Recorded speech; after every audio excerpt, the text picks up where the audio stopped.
డిఎస్సికి సంబంధించినటువంటి అనుమానాలు ఏదో జగన్మోహన్ రెడ్డి కను వైఎస్ఆర్ కాంగ్రెస్ పార్టీకి సంబంధించినటువంటి అంశాల ఏ కమ్యూనిస్ట్ పార్టీలో లేదు ఇంకోటి కాదు, ఆంధ్రప్రదేశ్ లో ఉండేటువంటి చాలా మంది ప్రజల్లో డిఎస్సిలో అక్రమాలు జరిగేటువంటి అనుమానాలు ఉన్నాయి, అభ్యర్థులు ఉన్నాయి. మరి ఇప్పుడు దీనికి విద్యాశాఖ మంత్రిగా నారా లోకేష్ వచ్చి సమాధానం చెప్పాల్సినటువంటి బాధ్యత నారా లోకేష్ కి మంత్రిగా ఉందా లేదా?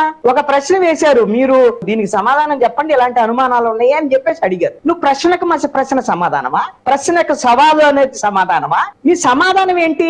డిఎస్సిలో అక్రమాలు జరగలేదు, సక్రమంగా హిందీ అని ఎందుకు ప్రెస్ కాన్ఫరెన్స్ పెట్టలేదు నారా లోకేష్? నేను చాలా సందర్భాల్లో ఇప్పుడు వరకు వచ్చినటువంటి అనుమానాల తర్వాత ఇప్పుడు వరకు నారా లోకేష్ అనేక సందర్భాల్లో మీడియాకు సంబంధించినట్టు రెస్పాండ్ అయ్యాడు. ఏమని ఇలానే సభ విసురుతున్నాడు, మీరు వస్తే నేను అన్ని చెబుతాను, వస్తే చెప్పేది నాకు అర్థం కాదు, ప్రెస్ మీట్ పెట్టి చెప్పండి. దీని అన్నిటికీ సమాధానం ఏంటి? నారా లోకేష్ ప్రెస్ కాన్ఫరెన్స్ అన్నా సమాధానం చెప్పి అనుమానాలన్నీ తీర్చాలి. అప్పటికే అనుమానాలు తీరలేదు అనుకోండి, ఒక ట్రాన్స్పరెంట్ గా జరిపాము, ఏ విధమైనటువంటి అవకతవకలు లేవు అని సిబిఐ ఎంక్వైరీ చేస్తారా, లేక హైకోర్టు సిట్టింగ్ జడ్జి తో ఎంక్వైరీ జరుపుతారా, ఏంటి అనేటువంటి దాని మీద ఒక ఎంక్వైరీ చేసి ఒక విచారణ వేసేసి దాని ద్వారా విచారణ కమిటీ ద్వారా ఈ విధంగా అంతా సక్రమంగా జరిగింది, నిష్పక్షపాతంగా జరిగింది అని దర్యాప్తు సంస్థతో వాళ్ళతో ప్రకటించండి.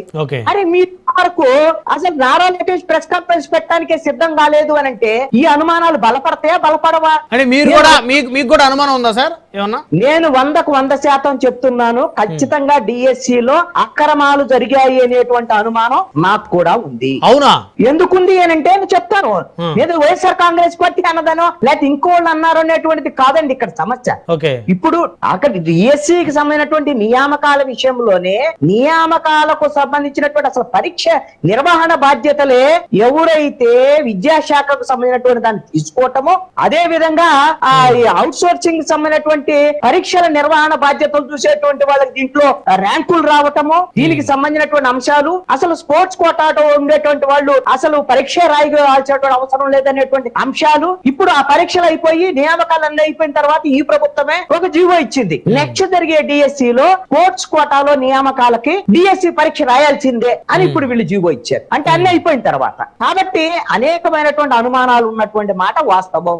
అభ్యర్థుల్లో కూడా అనుమానాలు ఉన్నాయి. ఇప్పుడు గ్రీవెన్స్ లో 38,000 మంది అప్లై చేశారు అని అంటే వాళ్ళ దగ్గర అనుమానం ఉన్నట్టే కదా.